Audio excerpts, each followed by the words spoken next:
Vai tu arī pēc labi padarīta darba vēlētos saņemt šādu dāvanu, ko mēs sauksim par medaļu? Tāpēc es vēršos pie jums, kā jums šķiet respektīvi situācija par bērnu konkursiem Latvijā. Šo aspektu es stāstu gan kā skolotāja, gan kā mamma vienlaicīgi. Tātad, piemēram, es savu bērnu sūtu futbolā, viņš ar laiku sāk daudz maz normāli spēlēt, ik pa laikam ir kaut kādas spēles, un viņš saņem kausus un medaļas. Tad es savu bērnu vedu, piemēram, daislidošanā. Viņš arī iegūst kaut kādas vietas, vai mākslas vingrošanā. Viņš iegūst kaut kādas vietas, uzreiz bērns saņem medaļas, kausus un tā tālāk. Tad mēs nonākam pie tādas radošās sfēras kā mūzika. Mūzikā, ja bērns piedalās gan valsts konkursā, gan dažādos citos organizētos konkursos, tad bērnam nav šādas medaļas. Un tad ir jautājums, man kā mammai, piemēram, manam bērnam atnāk uz māju draugi, vai es rīkoju, piemēram, dzimšanas dienas ballīti mājās, un bērni ieraug šādas medaļas, un manam bērnam saka, wow, tev ir jau tik un tik medaļas, tev ir tikai 5 gadi, bet tev jau vairāk šitādas medaļas. Bet, piemēram, bērni, kas mācās mūzikas skolā, iespējams 4. un 5. gadu, un katru gadu piedalās vismaz vienā konkursā, viņam mājās nav neviena šāda medaļa, nekā viņam nav.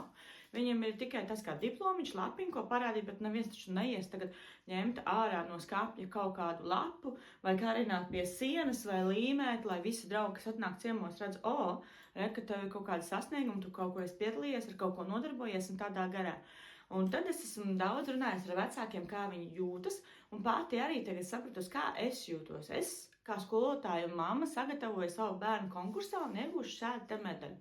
Es laimīgi, priecīgi sajūsmināta. Bet, piemēram, ja man savs bērns ir jāsūta mūzikas skolā un ir obligāti vai neobligāti jāpiedalās šajos konkursos, ja, un mans bērns nesaņem neko, lai gan ieguldījums gan man kā mammai, gan skolotājiem sagatavojot dziedāšanas konkursam ir milzīgs, bet ja man jāsagatavo klavierspēles konkursam, tas darbs ir kāds 10 reizes lielāks. Vismaz 10 reizes lielāks man jāiegulda, bet man bērns, es jau tagad prognozēju, jau redzu, kā man ir ar maniem audzēkņiem. Viņi nav priecīgi, viņi ir vīlušies, viņi ir skumji, jo man tie audzēkņi ir piedalījušies kaut kādos citos konkursos, tajā pašā vai nu daislidošanā, vai nu tajā pašā dziedāšanā, vai kaut kur vēl, un tur viņiem ir medaļas, viņiem mājās jau ir 6-7 gados daudz šādu te medaļu, bērns ir sajūsmā priecīgs, viņam draugi arī saka, vecāki runā savā starpā, vecāki saka, tu tur vedi tev tādu sasniegumu, es arī gribu bērnam tādu sasniegumu. Viņš arī teica, ka viņam interesējas par to un to un tā un tā.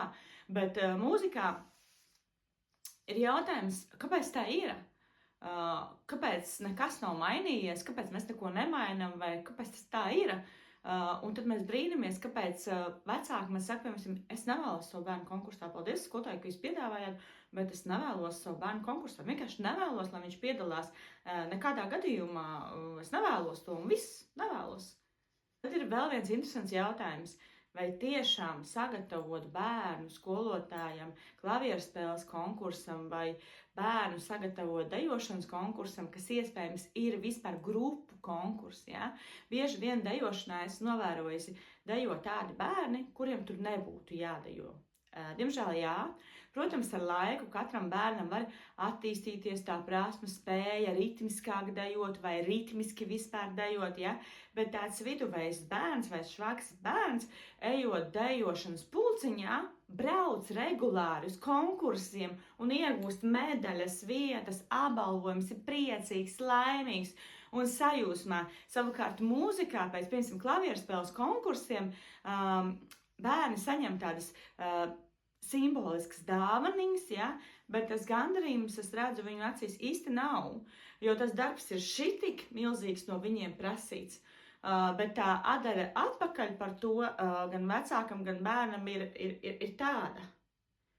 Un tad ir jautājums, ja jau ir tik daudz bērni, kas ir sagatavojušies šim konkursam un piemēram, nospēlē visu no sākuma līdz beigām bez lielām tehniskām vai bez nošu vai ritma teksta kļūdām, kāpēc mēs šiem bērniem nevarētu iedot atzinības rakstus visiem, vai katram otram bērnam, vai vismaz sadalīt viņus pa līmeņiem 1, 2, 3, 4, lai viņš saprot, cik viņš labi spēlē salīdzinot ar citiem.